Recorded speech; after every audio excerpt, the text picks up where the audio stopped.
Good morning students. हाँ जी, next हमारे पास है कंप्लीटनेस एक्सियम। ठीक है, इसके हम जितने भी इस चैप्टर में कर रहे हैं, ये बेसिक चैप्टर है बिल्कुल। हमने इसके सिर्फ रिज़ल्ट करने हैं, इनकी कोई हमें प्रूफ नहीं चाहिए, लेकिन रिज़ल्ट ज़रूर आपको ध्यान होने चाहिए। मतलब रिज़ल्ट चाहे बाय आप एग्ज़ाम्पल लर्न कर लो, जैसे मर्जी, मतलब आपको ये ध्यान होने चाहिए। ठीक है, बिल्कुल ये आपका रिज़ल्ट बेस्ड पेपर है। अब जैसे देखो, हमारे पास कंप्लीटनेस एक्सियम क्या कहता है? Every non empty subset of real which is bounded above has a real number as its supremum. तो कह रहा है कि हमारे पास जो भी non empty subset of real जो कि बाउंडेड अबव, मतलब अबव से बाउंडेड है। अब जैसे मैंने तुम्हें बताया था कि जो हमारा सेट ऑफ नेगेटिव इंटीजर है वो बाउंडेड अबव क्या है? -1। ठीक है, -1 के बाद तो हमारा ज़ीरो शुरू होता है। Zero is neither negative nor positive. उसके बाद हमारे पॉजिटिव इंटीजर आएंगे। तो हमारा जो नेगेटिव इंटीजर्स का सेट है वो -1 से हमारा बाउंड हुआ पड़ा है। ऐसे अगर हम बात करते हैं every non empty subset of real, अब जो जेड माइनस है ये भी तो सबसेट है रियल का। ठीक है, तो a non empty subset of real which is bounded above, जो अबव से बाउंडेड है, has a real number as its supremum. उसका जो सुप्रीमम होएगा ना वो रियल नंबर होएगा। जैसे भाई अभी मैंने आपको बता तो दिया, सेट ऑफ नेगेटिव इंटीजर। ठीक है, ये किससे बाउंड हो रहा है? यहाँ से माइनस माइनस चलते आ रहे हैं हमारे पास, -3, -2, -1। अब इसके बाद तो जीरो जीरो तो हम लेंगे ही, नीदर नेगेटिव नॉर पॉजिटिव। तो ये हमारा -1 से अपर बाउंड लग गया, और -1 belonging to R real number है, इंटीजर है। लेकिन देखो इंटीजर का सेट भी तो रियल में कंटेंट हो रहा है, that means -1 is a real number. तो यही तो उसमें कह रहा है अपनी कंप्लीटनेस एग्जाम में, कि अगर वो बाउंडेड अबव है तो कोई रियल नंबर ही उसका सुप्रीमम बनेगा। सबसे बड़ी वैल्यू उसकी -1 आई है। ठीक है, अगर हमने नेगेटिव इंटीजर का सेट लिया है। उसके बाद नेक्स्ट हमारे पास आता है every non empty subset of real number which is bounded below. अब जैसे हमने बाउंडेड अबव के लिए बात करी थी, सेम बात हम बाउंडेड बिलो के लिए करेंगे। Every non empty subset of real number which is bounded below has a real number as its infimum. Suppose हमने नेचुरल नंबर का सेट ले लिया, नेचुरल सेट कंटेंट है आर में। अब ये बाउंड किससे हो रहा है? नेचुरल नंबर का सेट शुरू कहाँ से है? 1 2 3 4 एंड सो ऑन। ठीक है, तो ये हमारा क्या हो गया? बाउंडेड बिलो बाय 1, और 1 हमारा क्या है? 1 एक रियल नंबर है। ठीक है, तो ये वाली हमारी हो गई थी। और हम every non empty subset of real which is bounded below has a real number as its infimum. ठीक है, इनफीमम मैंने आपको बता दिया था कल, जीएलबी बोलते हैं इनफीमम। जो सुप्रीमम होता है हमारे पास सुप्रीमम, वो मैंने आपको बताया था एलयूबी। और जो हमारा सॉरी, जो हमारे पास सुप्रीमम होता है ये हमारा किसके कुल आता है? सुप्रीमम, ठीक लिखा था मैंने, least upper bound, upper bound सबसे लीस्ट। और जो हमारे पास इनफीमम होता है ये हमारे पास किसके इक्वल होता है? GLB, greatest lower bound, lower bound सबसे बड़ा। ठीक है जी, ओके। नेक्स्ट आते हैं हम, नेक्स्ट हमारे पास है Archimedean properties of real. Archimedean property of real क्या कहती है? If x and y are two positive real numbers then there exist a natural number and such that n x is greater than Y.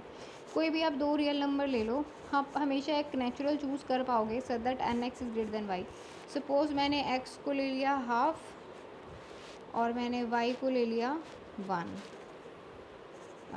एक second, Y को मैंने 1 ले लिया, x is equal to half and y is equal to 1। तो मैं एक natural number choose कर सकती हूँ n, so that n into x greater than y हो जाए, कर सकती हूँ। मैं नेचुरल नंबर क्या ले लेती हूँ? 2 ले लेती हूँ। 2 नहीं, 2 से काम नहीं चलेगा, 2 से तो इक्वल हो जाएंगे। मैं 3 ले लेती हूँ, तो 3/2 अगर मैं करूँ, मतलब ये वही हो गया ना, n x is greater than y, तो 3/2 इज़ ग्रेटर देन 1। मतलब हर दो रियल नंबर के लिए आप एक ऐसा नेचुरल नंबर चूज़ कर सकते हो so that this property hold. This is called the Archimedean property of real numbers. उसके बाद हमारे पास नेक्स्ट थ्योरम आती है, between two distinct real numbers there are infinitely many rational numbers. ये तो आपको अगर नंबर लाइन पता है तो आपको पता ही है। देखो ये हमने लिया 1, ये हमने लिया 2। अब वो कह रहा है कि इसके बीच में ना infinity many, infinity many rational number पढ़े हैं। देखो इसकी पार्टीशन कर दो, आप काउंट ही नहीं कर सकते, आप ऐसे करना शुरू करो। 1/1 तो यही नंबर हो गया, फिर 1/2, 1/3, 1/4, ऐसे जाते जाते जाते अब काउंटिंग ही इनफाइनाइट है। तो ये दो हमारे पास जो रियल नंबर थे इनके बीच में आ गए इनफाइनाइट नंबर। अब आप कहोगे कि ये तो आपने नेचुरल उठा लिया, 1 और 2 तो नेचुरल हैं, ठीक है, इसको भी छोड़ो। हम क्या लेते हैं, ये लिया हमने। अब ये मैंने ले लिया हाफ, और ये मैंने ले लिया 3/2, ये मैंने रैशनल ले लिए। रैशनल भी तो कंटेंट है ना रियल में। तो अब इसके बीच में भी आप इनफिनिटी मैनी नंबर्स ढूंढ सकते हो, बहुत सारे बिल्कुल छोटे छोटे छोटे छोटे छोटे छोटे इनफाइनाइट नंबर हमारे लाइक हो जाएंगे इसके बीच में। अब ये मैंने रैशनल के लिए कर दिया, अब आप कहोगे कि रियल के लिए करो, तो रियल नंबर रियल के भी लिए कर लो। 1.5 क्या है, 3/2 ही तो है, और यहाँ पे मैंने ले लिया 2.5। अब इसके बीच में 2 भी पड़ा है, इन दोनों के बीच में भी इनफाइनाइटली मैनी रियल्स पड़े हैं या रैशनल पड़े हैं। ऐसी ये बात कर रहा है रैशनल के लिए, अगले रिजल्ट में बात कर देगा वो इरेशनल के लिए, कि दो रियल नंबर के बीच में इनफाइनाइटली मैनी रैशनल लाई करते हैं। फिर वो बात कर देगा कि दो रियल नंबर के बीच में इनफाइनाइटली मैनी इरेशनल लाई करते हैं। फिर वो लास्ट में एक रिज़ल्ट दे देगा कि दो रियल नंबर के बीच में इनफाइनाइटली मैनी रियल नंबर लाई करते हैं। ठीक है, ये हमारे रिज़ल्ट हैं, ये आपको ध्यान रखने हैं। देखो, between two real numbers there are infinity many irrational, इसकी क्रॉलरी बना दी। और देखो फिर इसमें डाल देना remark, between two real numbers there are infinity many real numbers. तो जितने भी अभी तक हमने क्या पढ़ा है, अभी तक हमने जो जितना भी बेसिक पढ़ा उसमें सेट पढ़े, सेट का हमने फिर उसके बाद इंटरवल पढ़ा, इंटरवल के बाद हमने पढ़ा सुप्रीमम इनफीमम, अपर बाउंड पढ़ा, अपर बाउंड के बाद जो सबसे छोटा लीस्ट अपर बाउंड वो होता है सुप्रीमम, जो सबसे बड़ा लोअर बाउंड होता है जीएलबी वो होता है इनफीमम। उसके बाद हमने रियल की प्रॉपर्टी पढ़ी, आर्किमिडियन प्रॉपर्टी पढ़ी, between two real number there are infinity many rational, between two real numbers there are infinity many irrationals, next between two real numbers there are infinity many real numbers. ठीक है, ये सारे result based concept हैं, आप इनको मतलब कुछ example consider करके ध्यान रख सकते हो। नेक्स्ट हमारे पास आ जाता है जी एग्जाम्पल। हमने बाउंडेड अबव बाउंडेड बिलो सारा पढ़ चुके हैं ना हम, तो आप इससे कंस्ट्रक्ट वेरी इजी कंस्ट्रक्ट हो जाएंगे। देखो, हमने कोई भी बाउंडेड कंस्ट्रक्ट करना है, बाउंडेड कंस्ट्रक्ट करना है। अब आप ये ले लो, दिस इज़ बाउंडेड, आप ये ले लो, दिस इज़ बाउंडेड सेट। आप ये जो इसने ये ले रखा है ये भी बाउंडेड है। ये बाउंडेड कैसे, आप तो कहोगे यहाँ पे n आ रहा है। देखो, जैसे ही हमारा जो 1/n आ रहा है ना लास्ट में, कहाँ तक जाएगा, इनफाइनाइट तक जाएगा। जैसे ही ये इन्फिनिटी को अप्रोच करेगा ना, तो 1/∞ हमारा क्या आ जाता है, 0। ये हम बात करते हैं अप्रोच करने की। अप्रोच करना मीन्स कि हम ये नहीं कह सकते वो इसी के इक्वल आ रहा है, मतलब जाते जाते जाते जाते ये जैसे बढ़ता जाएगा ना 0 की तरफ चला जाएगा। ठीक है, जैसे आप इसमें ही देखो, आप नंबर लाइन पे भी अगर इसको बनाते हो, ये हमारे पास 1 पड़ा है, ठीक है, ऐसे लेना पड़ेगा ना, यहाँ पे रखा है 0 हमने, यहाँ पे रखता हमने 1। अब सबसे पहले यहाँ पे 1/2 आएगा, फिर कहीं इधर 1/3 आएगा, फिर कहीं इधर 1/4 आएगा। ऐसे जाते जाते जाते जब n इन्फिनिटी की तरफ जाएगा ना, ये 0 की तरफ अप्रोच कर रहे हैं, ना कि हम कह सकते हैं कि 0 हो रहे हैं, है ना, क्योंकि हमें काउंटिंग का लास्ट नंबर ही नहीं पता ना। तो ये क्या कर रहे हैं, हमारे 0 की तरफ अप्रोच कर रहे हैं। तो जो हमारी क्वांटिटी अप्रोचिंग है उस पर हम क्लोज्ड इंटरवल नहीं लगा सकते, ये हमारा आएगा दिस वन। अप्रोच कर रहे हैं ना 0 को, मतलब 0 के इधर ही रहेंगे, या मतलब इधर वाला कोई नंबर आ जाएगा, अप्रोचिंग टू 0, नॉट एग्जैक्टली 0। तो हमारा जो 0 के साइड जो इंटरवल रहेगा वो ओपन रहेगा। ठीक है जी, तो ये बाउंडेड ही तो है। ठीक है, नेक्स्ट हमने लेना है bounded below but not above. Below से बाउंडेड, अबव से नहीं। सेट ऑफ नेचुरल नंबर, सीधा सा एग्जांपल, बिल्कुल इजी एग्जांपल सबसे। सेट ऑफ नेचुरल नंबर 1 से शुरू हो रहा है, अबव से बाउंड है लेकिन आगे बाउंड नहीं है। नेक्स्ट हमारे पास आता है थर्ड एग्जांपल जो हमने लेना है, bounded above but not below. Above से बाउंडेड बट बिलो से। सेट ऑफ नेगेटिव इंटीजर्स दे दिया ना उसने, यही सेट। -1 से अबाउ बाउंडेड है, लेकिन बाउंडेड बिलो तो नहीं है, इधर से तो डैश डैश डैश चलता आ रहा है। -3 -2 -1, यहाँ पे ये बाउंडेड अबव हो गया बाय -1। ऐसे हम सेट ऑफ पॉजिटिव इंटीजर को कह सकते हैं बाउंडेड बिलो बाय 1 2 3, जो बात हम नेचुरल नंबर के लिए करते हैं, ठीक है। नेक्स्ट हम कहते हैं neither bounded above nor bounded below, set of integers. Simply set of integers ले लिया, यहाँ से भी नेगेटिव पावर्स चलती आ रही है, यहाँ बीच में जीरो पड़ा है, यहाँ पॉजिटिव पावर, या इन्फिनिटी को जा रहा है और इस साइड ये -इन्फिनिटी को जा रहा है। ना तो बिलो से बाउंडेड है, ना ही अबव से बाउंडेड है। तो ये एग्जांपल आपको ध्यान में भी रखने पड़ेंगे, आगे एग्जांपल्स में यूज़ भी होते हैं ये चीज़ें। उसके बाद नेक्स्ट हमारे पास है example number 2। If S is bounded non empty subset of R then prove that infimum is less and equal to supremum. अब जो इनफीमम होता है, मैंने बोला था सभी नंबर से छोटा होएगा, ये इक्वल आ सकता है। मान लो नंबर ही एक है, मान लो सेट में नंबर ही ये पड़ा है, यही इसका इनफीमम है, यही इसका सुप्रीमम है, तो इसलिए यहाँ पे इक्वल लग जाता है, ठीक है। इन केसेस के लिए जैसे सिंगलटन हो गया, इसका सुप्रीमम इनफीमम दोनों बनाएंगे। तो इनफीमम का मतलब कि इनफीमम ऑफ एस क्या है, एस के सभी नंबर से या तो लेस होएगा या इक्वल होगा। सपोज कर लो एस में सारे इस तरह से भी तो दे सकते हैं हम, 1 1 1 1 1, तब हम क्या करेंगे, इनफीमम क्या है, लेस देन इक्वल टू 1 ही तो बोलेंगे। ये तो सारे एस के मेंबर हो गए, इस सेट को मैंने एस नाम दे दिया, ठीक है। तो ये सारे 1 इसमें पड़े हैं, तो हम करेंगे इनफीमम ऑफ एस 1 है, तो इनफीमम ऑफ एस लिखा हमने, this is less than equal to x. वो अलग बात है कि सारे एलिमेंट हमारे सेम है, ठीक है।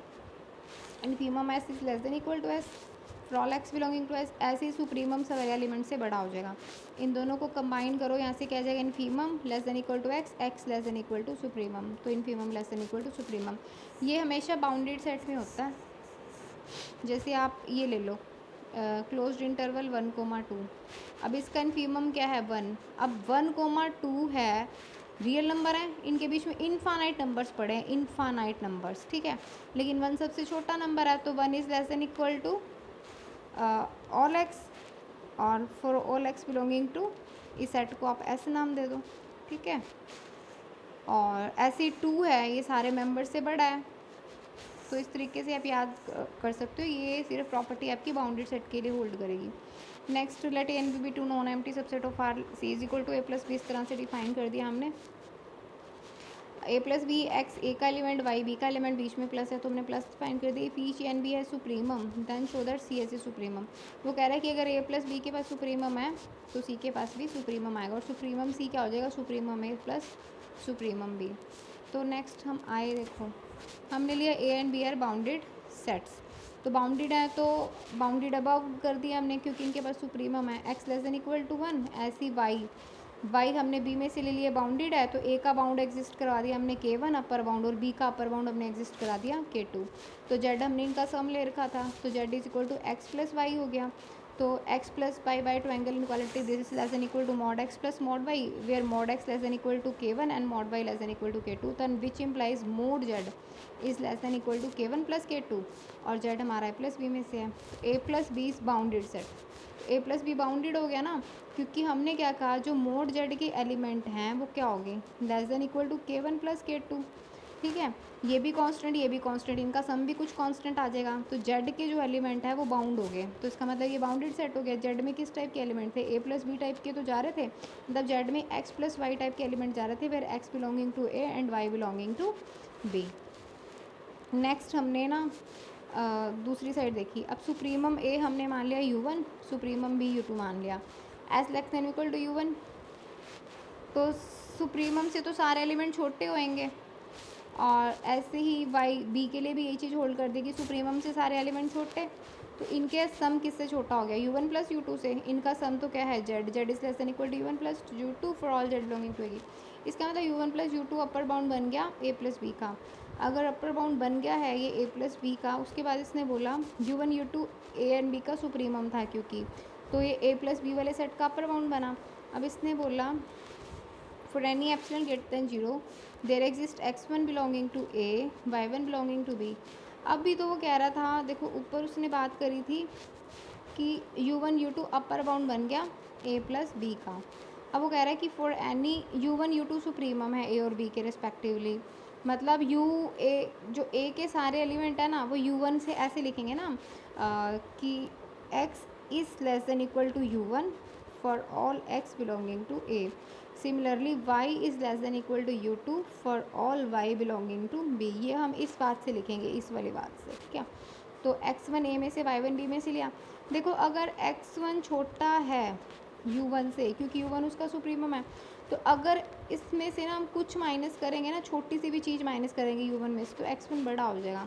मान लो आप ऐसे ले लो कि U1 हमने ये 1,2 सेट ही लो, अगर इसको हम इसको 1,2 सेट लेते हैं, ठीक है। ए वाले सेट को हमने ले लिया, दिस इज़ इक्वल टू ए। हमने बोल दिया अब इस केस में सुप्रीमम 2 है, तो इस सेट के सारे एलिमेंट 2 से छोड़ते हैं। वो कह रहा है, ठीक है, इस सेट के सारे एलिमेंट 2 से छोड़ते हैं क्योंकि 2 सबसे बड़ा एलिमेंट है, ठीक है। लेकिन वो कह रहा है कि अगर कोई x1 मैं a में से लूँ और x1 मान लो मैंने x1 a में से लेना ना, तो x1 को मान लो मैंने 1 ही ले लिया, ये 1.9 ले लिया, ठीक है। x1 मैंने 1.9 लिया।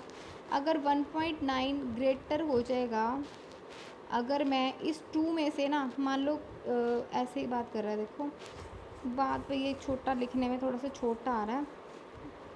ये हमने 1,2 सेट लिया, 2 इसका सुप्रीमम, तो हम 1.9 भी तो इसी के अंदर पड़ा हुआ ना इसमें से। अगर वो कह रहा है कि 1.9 बड़ा हो जाएगा, कैसे बड़ा हो जाएगा, अगर मैं 2 में से 0.2 माइनस कर दूँ तो ये चीज़ होल्ड करेगी ना।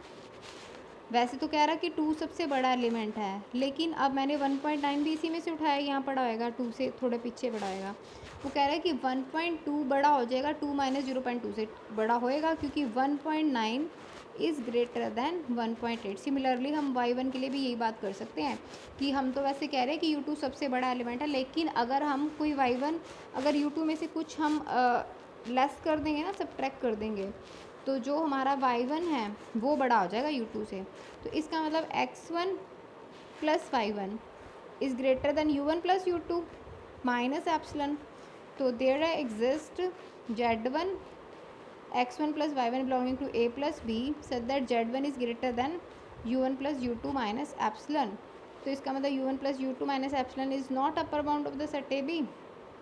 तो 1 एंड 2, तो ये हमारे पास U plus 1 U2 is least upper bound. वो पता है क्या दिखाने की कोशिश कर रहा था, उसने अपर बाउंड तो दिखा ही दिया था, लेकिन वो सबसे लीस्ट दिखाने की कोशिश कर रहा था, ठीक है ना। अगर कोई हम उसका और अपर बाउंड लेते हैं तो वो जो हमने लीस्ट ले रखा है ना उससे बड़ा आएगा, वो चीज़ शो करने की कोशिश कर रहा था वो, ठीक है जी। नेक्स्ट हमारे पास example number 4, S and T are non empty bounded subset of R, then prove that S union T is also bounded and supremum S union T is equal to maximum. ये result आपको ध्यान में रखने हैं, ये हर जगह use होंगे आपके ये बेसिक वाले चैप्टर के ये चीज़ें। अब एस का सुप्रीमम U1 लेट कर दिया, टी का सुप्रीमम U2 लेट कर दिया, U इनका मैक्सिमम ले लिया। अगर U इनका मैक्सिमम है तो U1 भी U से छोटा होएगा, U2 भी less than equal to U होएगा। यही चीज़ इसने इसमें लिख दी। नेक्स्ट देखो, अब इसका मतलब x less than equal to U combine कर दिया इनको, for all x belonging to S union T। तो S union T bounded above हो गया, है ना, बाउंडेड अबव बाई U हो गया ना, क्योंकि S यूनियन T का हर एक एलिमेंट U से बाउंड हो गया है, तो अपर बाउंड बन गया ये। फर्दर वो कह रहा है कि अगर अब फर्दर वही चीज़ कर रहा है जो लास्ट एग्जाम्पल में कर रहा था, एप्सिलॉन ग्रेटर देन लिया। वैसे तो वो कह रहा है U सबसे बड़ा है, लेकिन U में से कुछ एप्सिलॉन माइनस कर देंगे ना तो वो U से छोटा हो जाएगा। तो इधर U माइनस एप्सिलॉन U1 से छोटा आएगा, क्योंकि हमने यूनियन से बनाया था ना U, तो इधर इससे छोटा आएगा या इससे छोटा आएगा। अगर U माइनस एप्सिलॉन U1 से छोटा हुआ तो कोई ना कोई S X में से आएगा, such that x belonging to S union T और x U माइनस एप्सिलॉन से बड़ा। अगर U माइनस एप्सिलॉन UT से छोटा आएगा then there exist x belonging to T such that S union में तो जा रहा है और इससे बड़ा हो जाएगा। तो therefore thus for epsilon greater than 0 there exist x belonging to S union T, तो x ग्रेटर देन हो गया हमारा U माइनस एप्सिलॉन से, तो U अपर बाउंड बन गया, ठीक है। ठीक है, आपको हो सकता है इसका समझ ना आया हो, ये जो लास्ट के चौथा थर्ड और फोर्थ एग्जाम्पल था लीस्ट अपर बाउंड का, तो एक बार इसको ना बेटा खुद ट्राई करना, कोई इंटरवल लेके ट्राई कर लेना उसको। बेसिकली आपको इसके रिज़ल्ट ध्यान में रखने हैं, क्योंकि हमारा चैप्टर क्या चल रहा है, हमारा ओनली थोड़ा सा वो प्रीलिमिनरीज टाइप का है, बेसिक है हमारा सीक्वेंसिंग सीरीज़ का। तो वो चीज़ें आपको ध्यान में रखते हुए इसको पढ़ना है। ठीक है जी, थैंक यू।